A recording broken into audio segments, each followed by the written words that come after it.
ప్రార్థన చేసుకుందాం. పరిశుద్ధుడైన తండ్రి, ప్రేమ స్వరూపుడైన యేసయ్యని పరిశుద్ధమైన ఘనమైన నామాన్ని బట్టి స్తుతిస్తూ వస్తున్నాం. తండ్రి దేవా, ఇదిగో నాయన ఈ దినము నాయన నీలో జన్మించిన మనుషుని బట్టి స్తుతిస్తూ వస్తున్నాను.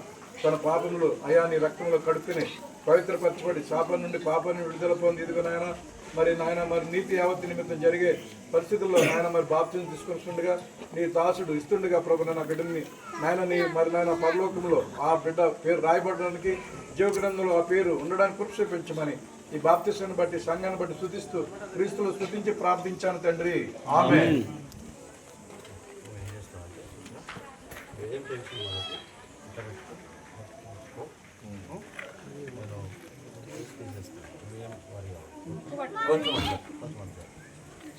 మరి సహోదరి మనిషి ఇచ్చిన సాక్ష్యం బట్టి తండ్రి యొక్కయు కుమారుని యొక్కయు పరిశుద్ధాత్మ నామంలోనికి బాప్తిస్మం.